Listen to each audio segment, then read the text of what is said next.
Përshëndetje të dashur miq të Kanal 7, jemi takuar sot në një emision ndryshe për të folur për një temë ndryshe nga të tjerat. Në fakt, sot do të flasim për dashurinë që kemi ne për kafshët në përgjithësi dhe sigurisht për kafshët shtëpiake në veçanti. Nga natyra e vetë njeriut jemi mësuar që të marrim gjithmonë dhe të shfrytëzojmë natyrën, ndërkohë që ne i shfrytëzojmë edhe kafshët. Në të mos flasim për ato kafshë që ne ju marrim të mirat e tyre materiale, por të flasim pak për kafshët shtëpiake nga të cilat nuk përfitojmë, përveç dashurisë sigurisht, nëse do të dim të trajtojmë mirë ato. Flasim sot për qentë dhe për macet, për kafshët shtëpiake, ndërkohë që kemi të ftuar në studio në emisionin ton dy aktivistë të cilët të merren pikërisht me dashurinë e njerëzve për kafshët dhe me organizatat për mbrojtjen e kafshëve shtëpiake. Emin Kokalari, mirë se erdhët, dhe Kori Bas, welcome. Thank you. Atëherë, mund të flasim pak Emin se si jemi ne si popull në lidhje me dashurinë për kafshët në përgjithësi dhe të veçojmë pak kafshët shtëpiake, qentë, macet, si i trajtojmë ne? Për çështjen e dashurisë së kafshëve, mendoj se ka shumë njerëz që janë të afeksionuar pas kafshëve dhe kanë një dashuri për to, por për fat të keq në Shqipëri, siç unë e mendoj personalisht, besoj se shumica e njerëzve nuk kanë një dashuri të drejtë për to. Për arsyen sepse i përdorin për qëllime të caktuara dhe i përdorin për nevojat e tyre personale, duke i përdorur ato. Si për shembull mbajtja e kafshëve jashtë shtëpisë në kushte mizerabël, për arsye po themi për të ruajtur shtëpinë apo për të ruajtur kafshët e tjera prodhimtare siç janë pulat apo të tjera si këto. Pra, një mbajtje e tyre kafshës tregon që nuk ka dashuri për to, sepse që të mbash një kafshë duhet që patjetër që t'i krijosh kushtet e duhura, duhet të kryesh sterilizimet, vaksinimet patjetër, dhe këtu shumica e njerëzve asgjë nuk i kryejnë fare këto detyra. Pra, mendimi tim është që ne duhet që të sensibilizojmë më shumë për çështjen se si duhet që t'i duam kafshët. Ne duhet të mësojmë se si t'i duam, sepse ne jemi akoma pak mbrapa me faktin, po them me faktin për mënyrën e trajtimit të kafshës, siç ka dhe vetë emri kafshë shtëpiake, është një pjesëtar i familjes dhe për këtë arsye kjo kafshë duhet të trajtohet e tillë. Gjithashtu mund të them se jo vetëm që shumica nuk kanë informacion apo nuk janë të trajnuar për se si duhet i trajtojnë kafshët, gjithashtu për fat të keq është një diçka që ndodh dhe më vjen shumë keq për këtë që këtu kafshët keq trajtohen. Në forma dhe mënyra më të ndryshmet. Ndoshta ne në Shqipëri po të themi që ka dhe dhunë verbale kundrejt tyre është diçka që nuk konceptohet shumë nga njerëzit në shumicë të tyre, por dhe dhuna verbale përbën një problem dhe një keq trajtim të kafshës. Sigurisht që dhuna fizike po dhe vrasja e tyre. Kemi të bëjmë në Gjirokastër me një problem shumë madhor ku ligji për dënimin dhe trajtimin e personave të cilët dhunojnë kafshët, qoftë në publik apo jo, nuk funksionon fare. Këtu është një problem shumë i madh kjo gjë. Dhe ka filluar dhe më shumë që më shqetëson është mënyra se si njerëzit kanë filluar të mendojnë për këtë pjesë, duke qenë se këtu nuk ka veprime kundrejt këtyre masakrave, njerëzit fillojnë dhe ju duken si gjëra normale këto. Dhe kjo është më shumë shqetësuese për mua se sa fakti i dëmtimit të tyre, të cilën sigurisht që do ta zgjidhim me patjetër. Por njerëzit duhet të ndryshojnë vetë mendimin e tyre. Po, dhe me që jemi të kjo pjesë Emin. Ka ndodhur kohët e fundit që prej dhjetorit të vitit të kaluar, kemi parë dhe në media që janë helmuar masivisht një numër i konsiderueshëm kafshësh të cilat ishin pa pronar në rrugët e Gjirokastrës, një numër i konsiderueshëm dhe janë helmuar me qëllim. Si mi komenton, çfarë detajesh, si ka ndodhur këto ngjarje dhe kë akuzon ti për këto vepra? Atëherë, vrasjet së fundmi që ka ndodhur të kafshëve kanë qenë disa akte, mund të them, totalisht barbare, që këto nuk besoj se i bën dot, nuk e di se si kanë mundur dhe kanë guxuar që t'i bëjnë veprime të tilla kafshësh, sepse është një pamje, domethënë nuk kam qenë vetë në këto vende ku kanë ndodhur helmimet. Dhe është një pamje tmerrësisht driferuese që është, domethënë, është shumë emocionale dhe unë nuk e kuptoj se si janë të aftë këta njerëz ta bëjnë faktikisht, por vrasjet masive kanë qenë dhe disa vite më përpara, që dije që ndodhnin. Këtë e di gjithë qyteti Gjirokastër, se ne jemi një qytet i vogël dhe këtu merret veç çdo gjë, domethënë këtu as miza nuk kalon pa u kuptuar, jo më të ndodhin këto gjëra dhe mos dihen. vrasjet masive moderne, po e quajmë, me metoda më të fshehta dhe më të sofistikuara, kanë filluar të ndodhin gjatë nëntorit dhe dhjetorit të vitit të kaluar, ku u bë një helmim masiv, u vran ditën e parë më shumë nga 500 edhe më shumë nga 5 mace, të cilët për fat të keq u helmuan njëkohësisht në disa lagja të qytetit. Pra kjo do të thotë që aty ka qenë një grup njerëzish që janë organizuar për të kryer këtë punë. Dhe kjo ndodhi ka ndodhur rreth orës 1 të natës, 1:30, ku në atë kohë ishte ora policore dhe nuk mund të dilje jashtë. Për më shumë çudi akoma gjatë ditës së parë më bën fakti që pasi kafshët ishin helmuar dhe ne nuk i gjetëm ato në të nesmen pasi u gdhi, për të shqetësuar fakti se gjitha këto ishin transportuar me mjete të caktuara në një vend që ne as sot nuk e dim sepse nuk na i kanë treguar për arsye për mos kryer në hetimet tona. Do me thënë, vriten kafshë masivisht pas orës policore, grup njerëzish, transportimi tyre me mjete në sy të policisë. Kush mund ta bëjë këtë gjë? Prandaj një nga fajtorët kryesorë që ne kemi dyshuar si të akuzuar ka qenë Bashkia e Qytetit, sepse ne kemi dhe pamje filmike ku do t'i shohim, të cilat tregojnë punonjës të tyre me lëvizje shumë të dyshimta në ambientet ku kafshët janë filmuar të helmuara. Gjithashtu kjo që ditë e parë. Pas një ditë më vonë, pasi ne ngritëm këtë problem, ndodh prapë e njëjta gjë. Helmuan kafshët përsëri me të njëjtën formë në lagje të tjera të qytetit, sikur asgjë mos kishte ndodhur. Dhe më shqetësuesi akoma është se kjo ndodhi prapë ditën e tretë. Domethënë, u kryen 3 ditë masivisht helmime dhe asnjë njeri përveç grupit ton të kafsha dashve dhe njerëzit e tjerë që pavarësisht se nuk kanë kafshë shtëpiake, por kanë një dashuri për to, nuk është ndjer asnjë njeri. Nuk kemi marrë përgjigje nga bashkia, përveç vetëm një deklarate që thanë nuk është e vërtetë që ne vrasim kafshët. Atëherë, në qoftë se kjo nuk është e vërtetë dhe mund të mos jetë e vërtetë që ata vrasin kafshët, përse nuk na ndihmoni për të gjetur fajtorin, sepse pazari karakteristik ku këto helmime kanë ndodhur është një vend i mbuluar me kamera, totalisht. Pra është shumë e thjeshtë për të gjetur fajtorët e kësaj situate. Për ta lënë këtë pjesë të helmimit masiv të dhjetorit, ne bërëm këtë problem shumë madhor dhe për fat të keq ka ndodhur një akt akoma më brutal. Disa muaj më pas, pasi kjo kauzë u bë vërtet virale, jo vetëm në Gjirokastër, se në faktikisht ne filluam në Gjirokastër, por kjo u përhap në të gjithë Shqipërinë, biles dhe jashtë shtetit, siç jam dhe me mikun tim këtu që është duke ndihmuar konkretisht për këtë gjë që do flasim më vonë. Na japi një mesazh. Dikush që ka helmuar kafshët, mendoj unë. Kishin kapur njëra qend, kishte shpëtuar helmimit sepse nuk hante ushqim në rrugë. Dhe e kishin tentuar ta kapnin disa herë, por nuk e kapnin dot. Dhe një ditë e kishin kapur, e kishin vrarë pa helm, nuk gjetëm shenja helmimi, dhe i kishin prerë 2 gjymtyrët e para edhe veshët.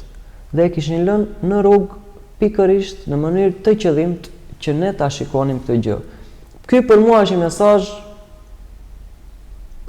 nuk kam fjalë se çfarë embri t'i jap këtij mesazhi që ndodh, që ti të më hakmeresh mua nëpërmjet vrasjes së kafshës, marrjes së jetës së kafshës, dhe duke i bërë barbarizma. E publikuam dhe këtë rast, që një rast jashtëzakonisht mizerabël, që nuk di çfarë të them, domethënë si mund të bëj një njeri, një human këtë gjë. Përsëri nuk patëm asnjë përgjigje nga policia e shtetit. Ndërkohë që tek helmimet e para të dhjetorit kemi paraqitur së bashku me profesor Sazan Gurin një padi penale në prokurorinë e rrethit Gjirokastër, dhe sot e kësaj dite nuk kemi marrë akoma përgjigje. I keni bashkangjitur provat, videot filmike që keni publikuar edhe ju vetë tek padia? Për të çuditur më bën fakti se kjo pyetje është shumë pyetje e drejtë. Nuk kemi lënë gjë pa paraqitur. Është, do me thënë, e thënë popullor që faktet janë dokume. Thjesht i marrin dhe t'i përdorin dhe zbajtojnë ligjin. Është për të çuditur fakti se si ka mundësi që unë dhe ne të gjithë që bëjmë pjesë në këtë situatë, kemi paraqitur materiale të cilat dhe një fëmijë t'ia japësh, është shumë në gjendje, është shumë lehtësisht për t'i evidentuar se kush e ka bërë këtë gjë. Dhe unë nuk po kuptoj pse nuk po marrin përgjigje. Por, unë di të them të sigurt që kjo gjë ne do të shkojmë deri në fund. Dhe mund të arrijmë deri në kallëzim penal për mos kryer detyrë. Në qoftë se nuk i del fundi këtij muhabeti, se kjo është gjë shumë mizerabël që ndikon në turizëm, ndikon në shumë probleme për qytetin. Ti shohim pak pamjet e min dhe ti komentojmë të na analizosh pak provat dhe faktet që implikojnë punonjës të bashkisë apo bashkinë që ju akuzoni. Patjetër, do përpiqem të gjej sa më shpejt këtu. Atëherë, këtu kemi një video ku treguan maçe të helmuara në rrugë, të cilat kanë ndodhur në fazën e parë të helmimit të ditës së dhjetorit. Në këto video të tjera filmike do të shohim një qen i cili këtu është gjatë helmimit, është helmuar me helm, ne dyshojmë për metonil 90, por nuk e kemi të sigurt të pjesë. Shikoni se si vuajnë qenin në mes të qytetit, aty është mu afër pallatit të sportit. Kjo është domethënë aty kalonin njerëz, fëmijë, burra, gra, është e papranueshme. Tek videot e tjera filmike që kemi mbledhur, shikojmë qenë të tjerë të helmuar në rrugë. Këtu faktikisht ky qen ka ngordhur, nuk kemi arritur dot t'i shpëtojmë dhe pasi ne jemi munduar shumë dhe me veterinerët, por ka qenë helm shumë i fuqishëm dhe kemi qenë dhe pak me vonesë sa na kanë lajmëruar qytetarët. Te kjo video është një vend në qafën e pazarit, në pazarin karakteristik, ku këtu morëm një deklarat nga bashkia që tha, nuk janë helmuar kafsh tek vendi ku ka kaluar punonjësi i bashkisë. Ne kemi një tjetër video që disponojmë, që këtu shihet fare qartë që poshtë makinës, aty te goma e makinës nga pas, do dalë një maçe që është duke u dredhur.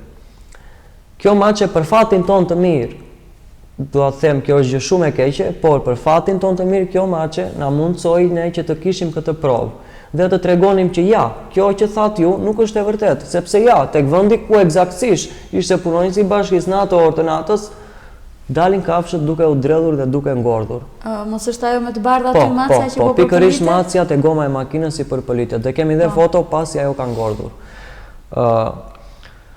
Është dhe një video tjetër që dua ta tregoj, që është domethënë skandal. Është skandal se si mund të ndodhi kjo në një qytet të tillë. Këtu është një qen tjetër që kanë helmuar. Besoj se është kjo video. Këtu është mesi i lëvizjes në qytet. Jemi në 18 shtatori, mu në qendër të qytetit. Aty duket një punonjës i bashkisë, që ne dyshojmë se është i bashkisë, por bashkia mohoi këtë, tërheq qenin zvarr në asfalt. Ishte pak më para u treguaj që tërheq qenin zvarr. Dhe në mes të qytetit, sikur është domethënë gjë fare normale, unë s'po e kuptoj se si ka mundësi që të ndodhi kjo gjë. Bën koshin e plerave gati dhe do të shikoni aty që merr qenin me disa letra, karto, peceta dhe hedh brenda koshin e mbeturinave. Që kjo është një akt që jo që është antinjerëzor, por përbën problem edhe për përhapjen e infeksioneve të ndryshme. Kjo është një diçka që unë nuk e kuptoj se si ndodhin këto gjëra akoma në momentin ku po jetojmë. Ja, shikohet tani, ky person po merr qenin, ishte një qen që tregova tek videon përpara që ishte qeni është afër koshit aty. Po, ja, do ta shikoni se duket fare qartë. Dhe këto janë video të bëra nga aktivistë të cilët na kanë ndihmuar shumë për evidentimin e këtyre rasteve. Urdhro. Shiko se si e merr kafshën. Edhe e hedh në koshin e mbeturinave. Tenton një herë, po nuk mundet ta çoj. Edhe e hedh prapë brenda koshin e mbeturinave. Këtu është videoa ku e shpjegova pak më parë në pozicionin ku dilte maçja duke u dredhur. Ky është punonjësi i bashkisë me jelek të veshur, duket fare qartë që është punonjës. Bashkia tha që punonjësi kontrolloi koshin, ja ku është koshi ku ai ka vënë dorën. Në qoftë se ai do që për pasimin e koshit, atëherë ai nuk kishte pse të ikte më shumë në brendësi të objektit ku ndodhet për momentin, sepse në brendësi të më shumë të atij objekti është hedhur helm. Në qoftë se ai do që për punë për të kontrolluar koshin, do kishte kontrolluar koshin dhe do kishte ikur. Jo që s'kontrollon koshin, po merret me projektor aty duke kërkuar sikur po kërkon diçka, ku është vendi pikërisht ku aty u helmuan këto kafsh dhe largohet. Po, duket edhe nga kozjatja që u vonua shumë. Po vonuhet shumë sepse është një kosh shumë i vogël, është domethënë thjesht me një qese plastike është lehtësisht e mundur transportimi i mbetjeve që mund të kishte. Mirë, duke qenë se folëm që helmimet masive janë bërë kryesisht në pjesën muzeale të qytetit të Gjirokastës, në qafën e pazarit, siç e thatë edhe ju, dhe është pika e parë e takimit të turistëve me qytetin tonë, që sigurisht ofron shumë për turistët. Le të shohim pak se si e shikojnë turistët këtë veprim, si e kanë parë, si duket në syrin e të huajve veprimi i bashkisë, siç po thotë Emini, i helmimit të kafshëve, le ta cilësojmë kështu. Atëherë, përshëndetje Kori, mirë se erdhët në emision. Hello Kori, welcome to our studio. Hello. I would like to ask you, how do you see in your eyes, how does it look, the killing of these animals in our city? It's terrible. It makes me really sad, upset, and angry, because I know that there's better solutions and they're just not being utilized. It's really lazy, and it's causing a lot of suffering, not only for the animals but for the people of Albania, because they're the ones ending up hurting from it. Because there's studies showing that tourists don't want to go back to a country where animals are being mistreated. There's a study done a couple of years ago that shows that 52% of people respond that they would never go back to a country that they saw animal mistreatment at, and Albania is definitely one of those countries. It makes me really sad. I wish there was something better happening now, involvement with the government or outside support, but really there's nobody right now, and it's really sad. I've seen a lot of countries throughout the Balkans who are suffering in a similar way, but it is more so here than anywhere else. This is really the heart of it, where these things are really happening, and I think this is where it needs to change to prosper the people, prosper the whole nation, and I'd love to see that, but right now it's not what I'm seeing. It's really sad. I'm shocked. It's hard to believe at first, but I understand it better now because it is easier, it's cheaper, saves money, it's really lazy. It really reflects that somebody is not doing their job how they should be, and they're choosing just the easy way out, and that's never good for anyone. Maybe one group of people, but there's still people who suffer. There's animals obviously suffering. It's really shocking to hear this, but I'm not really surprised.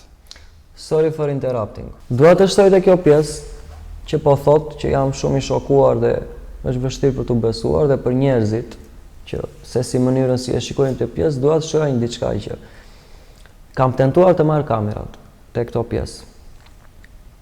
Përveç kamerave, kam tentuar të marr informacion verbal duke folur me njerëzit. Ekziston një lloj frike e jashtëzakonshme tek këta të fundit që unë nuk e kuptoj pse. Domethënë, në qoftë se një grup i caktuar personash ose bashkia nuk do ta kishin bërë këtë punë, apo pse po zëm bashkinë shumë, dikush tjetër, përse do të kishin frikë njerëzit? Për të shpërndar kamerat e tyre të sigurisë, apo për të më ndihmuar qoftë mua personalisht apo njerëzit e tjerë në këtë situatë? Nuk e kuptoj sepse ekziston një lloj presioni aq i madh sa nuk e ke iden. Madje te ky emision që jemi sot, kisha edhe disa njerëz të tjerë që doja të bija, dhe është për fat të keq më erdhi një përgjigje që e min. Kisha shumë dëshirë të isha aty me ju sot dhe të flisja për këtë gjë, por për fat të keq jam i punësuar në shtet. Kjo përgjigje është skandal. Sepse këta persona mbajnë kafshë. Lodhen për to, është shumë e mundimshme të mbash një kafshë. Nuk është aq e thjeshtë. Dhe në fund nuk harrin dot të thotë dy fjalë për gjithë këtë punë kaq të madhe që po bën, sepse punon në shtet. Kjo është çudi e madhe. Çudi nuk është se çudira këtu nuk ka, se këto janë gjëra të vërteta, po kjo është për tu shqetësuar. Atë do të thoja, do të theksoja Eminu, nuk është çudi dhe as risi, sepse edhe neve në punën tonë të përditshme na ndodh kjo që i pyesim qytetarët për mendimin e tyre dhe shpesh na vjen kjo përgjigje që punojmë në shtet. Njerëzit nuk janë të lirë të shprehin mendimin e tyre dhe jo më të flasin për diçka të kundërshtojnë. Pra, ja, kjo është ndodh në vendin tonë. Mirë, do të vijojmë me një tjetër pyetje. A keni çfarë keni ndërmarrë, një nismë, një projekt, çfarë shikoni në të ardhmen, si do ta zgjidhni këtë situatë? Atëherë, në qoftë se gjërat do të ecin të paktën në 70% të asaj që ne kemi vizion për të bërë, do të jetë komplet diçka tjetër. Ne jemi duke u përpjekur dhe duke krijuar një platformë online shumë të madhe e cila nuk do përfshi vetëm qytetin tonë. Madje nuk do përfshi dhe vetë shtetin tonë, sepse kjo gjë, siç po diskutojmë me mikun tim Kori këtu, besoj se do ta hapim dhe më shumë dhe ka patur shumë interes. Mund ndjem shumë i gëzuar dhe ndjem shumë krenar që këtë gjë po nisim nga qyteti i vendlindjes time. Dhe këtej do shpërndajemi në të gjitha qytetet tjera siç kemi filluar avash avash. Pikat kryesore të kësaj që ne jemi duke bërë janë strehimi i kafshëve nëpër streha të caktuara të kafshëve pa pronar, vaksinimi i tyre i rregullt, sterilizimi në masë, qoftë nëpër streha, qoftë në rrugë gjatë kohës që ne jemi duke ndërtuar stret me metodën catch and release, duke kapur kafshën, dërguar tek veterineri, sterilizuar dhe lëshimin prapë në rrugë deri në momentin që do kryhet streha. Dhe pas sterilizimit do ketë gjithashtu njerëz që do t'i mbajnë kafshët si tip kujdestarësh, këta do jetë me pagesë të paguar nga fondacioni i organizatës që ne jemi duke krijuar. Gjithashtu do ketë trajnues dhe të gjitha degët e tjera që do të merren me mirëmbajtjen e ndihmën e kafshëve. Për këtë kam dëshirë që të flasi Kori më shumë për anën logjike se si do kjo gjë do të funksionojë tek ne, sepse ne momentalisht kemi krijuar një organizatë jo fedimprurse që është e bazuar në Angli. Dhe nëpërmjet asaj do të kemi të mundur bërjen e transportimit të kafshëve, sepse kjo na i bën të mundur më lehtësisht këtë fakt, për vetë faktin që është organizatë e krijuar në një vend të huaj, e certifikuar, legjitime, dhe do ndikoj shumë mirë dhe për çështjen se si ne do të shikohemi si qytet dhe se si ne kemi përparuar për zhdukjen e këtij fenomeni. Kështu që më shumë do të kisha dëshirë të dëgjoja Korin për këtë pjesë të organizatës dhe çfarë ne jemi duke bërë. Okay. Atëherë, Kori, let me ask you, Emin told me that you have created an organization, that you will protect animals without somebody to take care of them. What are your next projects and how will they function in the future? Well, right now we are having a fostering program because we desperately have a lot of animals, and it's going to get worse throughout Albania who need homes to prepare them for forever homes, for permanent homes, either here in Albania or abroad. We need a lot of fosters, so we started a program where we are going to be compensating monetarily to the fosters. Aside from that, we have a lot of other things we really need to do. Sterilization campaigns is definitely number one. This summer is the busy season for puppies and kittens being born.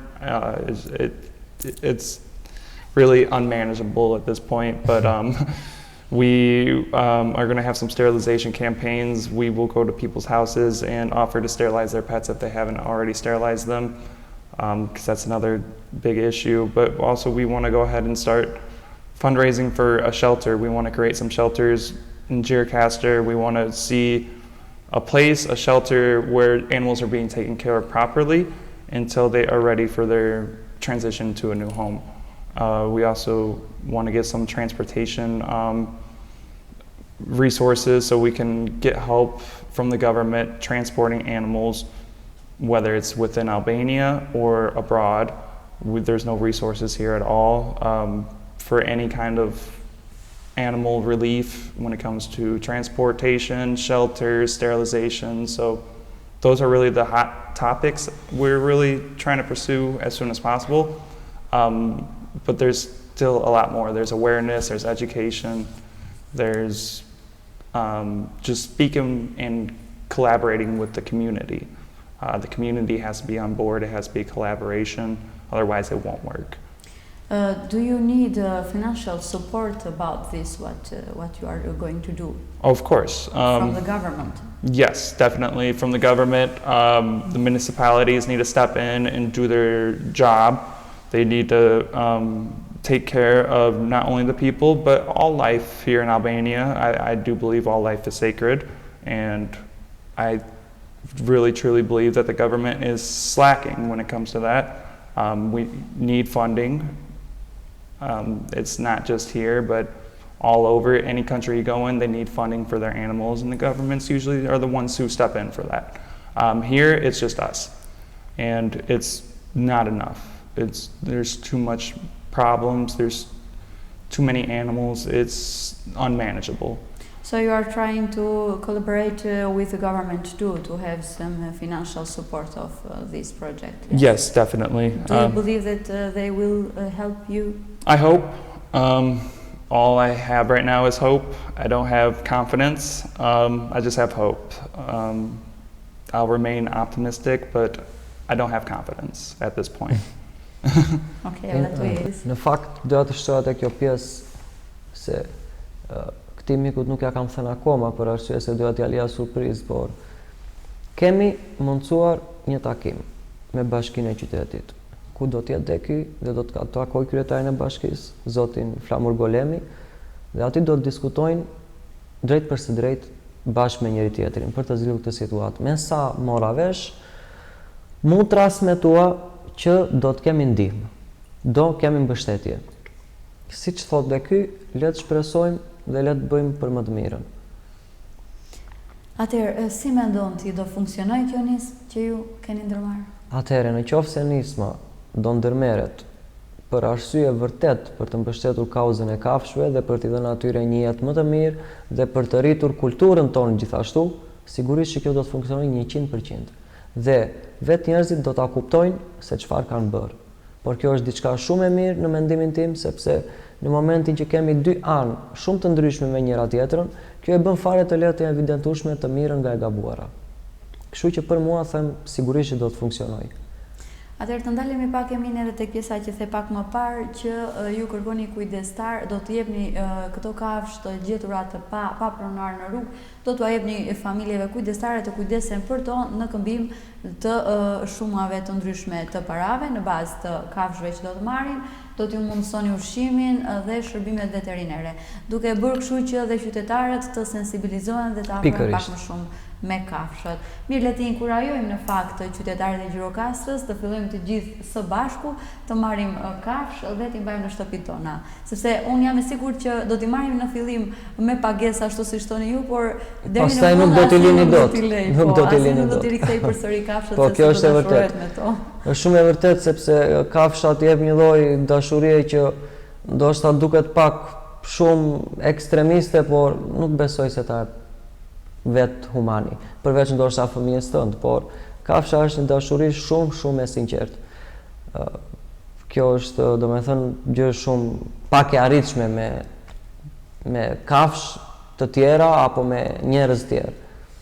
Mirë, dhe të mundohemi të mos e ndalim atë frymën e optimizmit, meqense edhe bashkëpunëtori juaj tha që është optimist edhe shpreson që do të zgjidhen dhe do ta merrni ndihmën e dur. Në fakt jam unë bashkëpunëtori i tij. Unë të doja të ndalesha se si do të vijonit ju në qoftë se, po e marrim në qoftë se bashkia nuk do t'ju përgjigjet apo nuk do t'ju ndihmonte. Si do të vetë menaxhonit apo si do ta vazhdonit situatën dhe projektin që ju keni nisur? Atëherë, këtu mund të thoja që kanë 3 pika që ne mund të bëjmë. E para fare njëherë, mua nuk më besoj se bashkia do jetë kundra kësaj që po bëjmë ne, sepse jemi në një kohë që po jetojmë që këto gjëra janë më se normale dhe është turp që mos të jenë. Prandaj për mua 70% nuk e zë rastin kur bashkia nuk ndihmon, po zëm 30%. Në rastin se bashkia nuk ndihmon realisht, atëherë janë 2 mënyra tjera. E para njëherë që kjo gjë që ne po bëjmë do bëhet patjetër me të gjithë forcat tona. Dhe e dyta e kësaj pjese është që ne do të arrijmë të ushtrojmë shumë presion të gjitha institucioneve qeveritare nga të huajt, për të detyruar ata të bëjnë këtë që ne kërkojmë, sepse kjo nuk është se e kërkojmë ne, kjo është e drejta e kafshëve. Kafshët nuk kanë gojë të flasin, për t'u ankuar për problematikat siç mund të kenë njerëzit e tjerë. Kafshët na kanë ne, dhe ne po e bëjmë këtë për kafshët, kështu që duan apo s'duan të tjerët, kjo gjë do realizohet, shpejt apo vonë. Doja dhe të thoja diçka tjetër për një pyetje që më bëjnë gjithmonë njerëzit, se kjo është për tu diskutuar. Shumica e njerëzve kanë një mendim që mirë ja bënin këtij qeni apo atij qeni sepse ka kafshuar. Apo është i rrezikshëm, apo qoftë edhe po mos kafshoj, un kam frikë. prap këtu për të sqaruar këta njerëz se unë po i sqaroj vazhdimisht nëpërmjet rrjeteve sociale, më duket sikur nuk duan ta kuptojnë. Për të sqaruar këtë fakt, nuk ka lidhje se të hëngri qeni apo mund të më haj dhe mua. Dhe ku të ankohesh? Do vesh të ankohesh në bashki, sepse në momentin që ti të haj qeni, kjo do thotë që bashkia nuk e ka bërë punën e saj për të krijuar këtë strehët, për të mbajtur këtë qen që ndoshta është pak agresiv me të panjohurit, dhe kjo është rezultati final.